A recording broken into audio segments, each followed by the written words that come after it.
In 1911, a reporter sprinted across a golf course in New Jersey to deliver what he thought was the most devastating news of John D. Rockefeller's life. The Supreme Court had just ruled against him. Standard Oil, his company, his life's work, the most powerful corporation in American history, had been declared an illegal monopoly and ordered to be broken apart, torn into pieces. Finished. Rockefeller listened, nodded, then asked the reporter if he'd like to play around. He wasn't being arrogant, he wasn't in denial. He already knew what was going to happen next, because he had built something that a court order couldn't actually touch. Within 10 years of that ruling, his personal fortune had doubled. The 34 companies the government split Standard Oil into, combined, they were worth more than the original. Standard Oil of New Jersey eventually became ExxonMobil. Standard Oil of New York became Mobil. And right now, today, the direct descendants of that supposedly dismantled illegal monopoly are sitting at a combined market value of over $1 trillion. The government thought it had won, and in a narrow legal sense, it had. But Rockefeller had already won something else entirely, something the courts couldn't seize, couldn't reassign, couldn't demolish. The Vanderbilts, biggest railroad fortune in America, built a mansion on Fifth Avenue so large it occupied its own city block. The Wrecking Ball got it in 1927. Today, it's a midtown office block. Rockefeller built something the Wrecking Ball couldn't touch, and what he built, the legal structures, the financial architecture, the system itself, is still running. Right now. Today.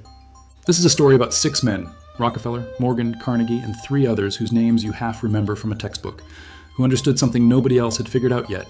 If you build the right structure, it doesn't matter who comes to tear you down. Every story you've ever heard about the Gilded Age is wrong. Not factually wrong, framing wrong. The standard version goes like this. Rockefeller was greedy, Carnegie was ruthless. Vanderbilt didn't care about his workers, and eventually the government stepped in, broke up the monopolies, and good prevailed. That's a fairy tale dressed up as history. Here's the truth. These 6 men, Rockefeller, Carnegie, J.P. Morgan, Jay Gould, Cornelius Vanderbilt, and Andrew Mellon, they didn't exploit the system. They designed it from scratch, with a level of precision that most people still haven't reckoned with. They built legal structures the courts couldn't touch. They rewrote the relationship between private capital and state power. They were manufacturing the rules of capitalism while the game was still being invented around them.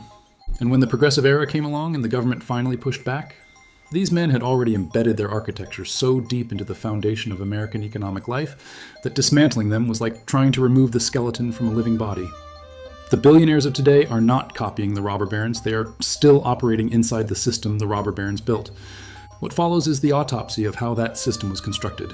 Piece by piece, layer by layer, starting with the vacuum these men walked into.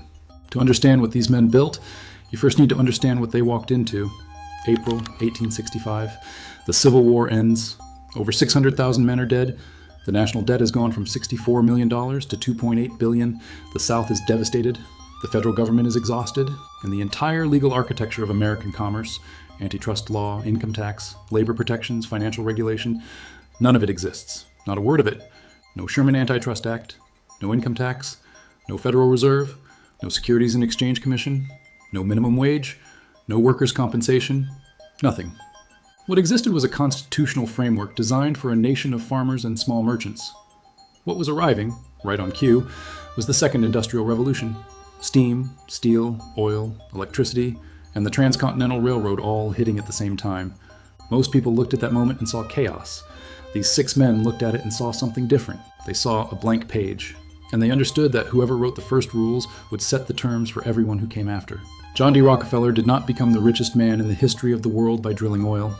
He became the richest man in the history of the world by controlling what happened to oil after it came out of the ground. In 1870, Rockefeller founded Standard Oil in Cleveland. Within a decade, he controlled 90% of all refining capacity in the United States, in a country with no antitrust law. But the monopoly itself wasn't his masterpiece. The legal structure he used to hold it together was. Here's what most textbooks skip. Rockefeller went to the major railroad companies, the Erie, the New York Central, the Pennsylvania, and he struck a deal that rewrote the logic of competition entirely. Standard Oil would guarantee the railroads a minimum volume of shipments. In exchange, the railroads would give Rockefeller secret discounts on his shipping rates. Aggressive, but not unusual. Then came the second layer, the layer that made it architectural rather than just clever. The railroads also agreed to pay Rockefeller a cut of what his competitors paid to ship their oil. Every barrel his rivals shipped made Rockefeller richer. His competitors were involuntarily funding the man who was destroying them. This was called the drawback. It was perfectly legal, because there was no law against it. By the early 1880s, independent refiners weren't just being outcompeted, they were structurally incapable of surviving. Their own supply chain was working against them. When they went under, Rockefeller bought them at depression prices. And then came the trust. In 1882, Rockefeller's lawyers invented something called the Standard Oil Trust. Shareholders of all his controlled companies transferred their shares to 9 trustees. Rockefeller was the lead trustee. On paper, 40 separate competing companies. In reality, one man controlled all of them through a legal entity that had never existed before in American law. The government had no framework to challenge it because the government had never seen anything like it. When Ohio courts finally ruled the trust illegal in 1892, Standard Oil just moved to New Jersey, a state with looser incorporation laws, and restructured as a holding company. When the Supreme Court broke it apart in 1911, the pieces were so deeply integrated that the breakup multiplied its value rather than destroying it. The government thought it had destroyed Standard Oil. It had actually franchised it. That's not a failure of regulation. That's what happens when you fight a man who is 3 legal moves ahead before the game even started. Andrew Carnegie's genius wasn't steel. It was the elimination of every external dependency. While Rockefeller controlled his industry through legal architecture, Carnegie controlled his through ownership of the entire supply chain. A strategy we now call vertical integration, but Carnegie understood it decades before anyone had a name for it. He owned the iron ore mines in Minnesota, the coal fields in Pennsylvania, the ships that moved ore across the Great Lakes, the railroads that carried materials to his mills, the mills themselves, the finishing operations downstream. From the ground to the customer, there was not a single step in Carnegie's process where he paid someone else a profit margin. His costs were structurally, permanently lower than every competitor, not because he worked harder, but because he owned more of the chain. And here's the part that tells you everything about how he thought. He used recessions as acquisition opportunities. During the Panic of 1893, when 1 in 5 Americans lost their income, Carnegie expanded. He bought distressed competitors at prices no healthy company would accept. Crisis wasn't a threat to his system, it was a feature of it. He published a book called The Gospel of Wealth while Pinkerton agents shot his striking workers at Homestead. Carnegie was in Scotland. He never came back for the inquiry. The Homestead strike gets remembered as a labor story, but it was also an architectural one. Carnegie had deliberately structured his operations so no single group of workers held leverage over the whole. If one plant struck, he could absorb it. Workers could be replaced because the knowledge was embedded in processes Carnegie controlled, not in their hands. In 1901, Carnegie sold his entire operation to J.P. Morgan for $480 million, the largest private transaction in American history to that point. Morgan paid without hesitation, because Carnegie had built something that no individual worker, no competitor, and no basic regulatory statute could unravel on its own.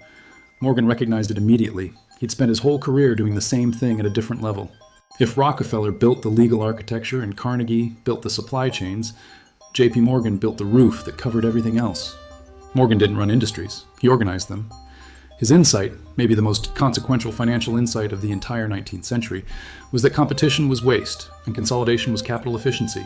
He didn't ask, how do I win in the market? He asked, how do I eliminate the market? By 1900, Morgan sat on the boards of 48 separate corporations. He controlled or influenced the largest railroads in America, the largest steel company, the biggest insurance firms, and the most powerful investment bank on the continent. His most revealing moment came in 1895. The United States government was running out of gold. The Treasury's reserves had fallen to crisis level. There was genuine fear of a run on the dollar, the kind of thing that could unravel the entire American financial system. J.P. Morgan walked into the White House and offered to bail out the federal government. He and a syndicate of European bankers would provide $62 million in gold in exchange for government bonds at a favorable rate. President Cleveland accepted because he had no other option. The most powerful government in the Western Hemisphere was financially dependent on a private citizen. Morgan charged them for the privilege. He made $11 million on the transaction. There was no law against it. This wasn't corruption in the conventional sense. There was no bribery, no blackmail. Morgan had simply positioned himself so that the state needed him more than he needed the state. That's not a personal achievement, that's an architectural one. By 1912, a congressional investigation called the Pujo Committee found that Morgan and a small group of associates effectively controlled the financial resources of the entire country through an interlocking web of directorships, bank relationships, and shared corporate ownership. The committee was shocked by what they found. Morgan was not. He had built it that way deliberately. The only thing that surprised him was that it had taken Congress so long to notice. Today, J.P. Morgan Chase is the largest bank in the United States by assets. Direct institutional descendant of the firm Morgan built. The man has been dead since 1913. The architecture is still the foundation of American finance. Jay Gould understood the architecture better than anyone, and unlike Rockefeller, Carnegie, or Morgan, he had no interest in building anything that lasted. He wanted to extract maximum value from existing systems as fast as possible and move on. In 1869, Gould and his partner James Fisk attempted to corner the entire gold market of the United States. They cultivated the president's brother-in-law. They planted fake editorials in financial newspapers. They lobbied President Grant directly, pitching a coherent economic theory about why higher gold prices would benefit American farmers. It nearly worked. On September 24th, 1869, Black Friday, a $100 gold coin hit $160 before the Treasury intervened and the market collapsed in minutes. Brokerage houses failed, grain prices fell 50%, foreign trade froze. Gould had quietly sold his own position before telling his partner the scheme was over. Fisk was still buying as the market imploded. Gould faced no criminal charges. He went on to own Western Union, the primary infrastructure of national communication, 15% of all railroad mileage in the United States. He used each asset to generate leverage over the next. Gould's legacy isn't what he built, it's what he proved. That in a system with no rules, there is no natural ceiling on extraction. The same architecture that created Carnegie's steel empire also created Jay Gould. They weren't opposites. They were the same machine running at different settings. The Progressive Era, roughly 1900 to 1920, is taught as the moment America fought back. And it did. Roosevelt busted trusts. Congress passed antitrust law. The income tax was ratified in 1913. The Federal Reserve was created. Ida Tarbell spent 2 years investigating Standard Oil and produced journalism so precise and so damaging that it still reads like a prosecution brief today. All of that is true, and almost none of it worked the way the reformers intended. The Sherman Antitrust Act was passed in 1890. Standard Oil ignored it for 21 years. The Interstate Commerce Commission, created in 1887 to regulate the railroads, was captured by the railroads within a decade. The Federal Reserve was created in 1913 precisely because Morgan had proven that a private banker could hold the government financially hostage. In creating a central bank, Congress wasn't outsmarting Morgan. It was institutionalizing the function Morgan had been performing privately. In the breakup of Standard Oil in 1911, the crown jewel of the trust-busting era, produced 34 companies whose combined value exceeded Standard Oil's before the verdict. We opened this video with the result, over $1 trillion still standing today. The reformers thought they were dismantling the machine. In most cases, they were just changing who operated it. Real change did happen. The income tax fundamentally altered the economics of Gilded Age accumulation. Labor reform produced the 8-hour workday, the abolition of child labor, the concept of a weekend. None of these were gifts from enlightened elites. They were extracted from the system through decades of strikes, political pressure, and civic cost that most history books compress into a single paragraph. But the structural advantage of those who write the rules first, that didn't go anywhere. Vertical integration, regulatory capture, interlocking directorships, legal innovation as competitive weapon. It went dormant during the New Deal era, and then it came back, bigger. Right now, the top 1% of American households own 32% of all national wealth. The bottom 50% own 2.5%. Those numbers aren't as extreme as the Gilded Age peak, but they're moving in the same direction. Fast. The mechanisms are different but structurally identical. Standard Oil's railroad drawback has become Amazon's preferential treatment of its own products on its own marketplace, a platform that simultaneously hosts competitors and undercuts them using data those competitors generated. Rockefeller would have recognized it immediately. Morgan's interlocking directorships have become the cross-shareholding structures of index funds that simultaneously own competing companies across every major industry, replicating the board-level coordination Morgan achieved, but at global scale with no individual fingerprints on it. Jay Gould's playbook, bundle assets, manufacture threats to established players, extract maximum value, move on, is the operating template for modern private equity. The names change, the structure does not. Ibn Khaldun, the 14th century Arab historian and the closest thing to a systems theorist the pre-modern world produced, observed that civilizations follow a cycle.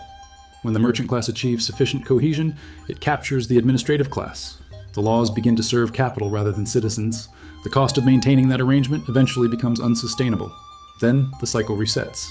The Gilded Age was the first full rotation of that wheel on industrial terrain. The Progressive Era was the reset, partial, incomplete, but real. We're watching the second rotation now. The question isn't whether the cycle will turn. History is unambiguous on that. The question is what you do while you're living inside it. The progressives who broke the first Gilded Age didn't wait for the men at the top to develop a conscience. They organized. They named the architecture in public. They forced the political system to respond, or built pressure until someone else replaced it who would. William Jennings Bryan ran for president 3 times and lost all 3. The policies he was campaigning on, graduated income tax, antitrust enforcement, railroad regulation, became law within 15 years of his final defeat. He didn't win the election. He moved the terrain until winning became inevitable for someone else. That's not inspiration, that's mechanism. And knowing the mechanism is the first step to operating it. The history books will tell you the robber barons were greedy. What they won't tell you is that greed was just the motive. The architecture was the weapon, and the architecture is still standing. Subscribe to Fortune and Ruin as we continue our autopsy of history's greatest financial events. Let's uncover the financial truths that the history books left out. Your fortune depends on it.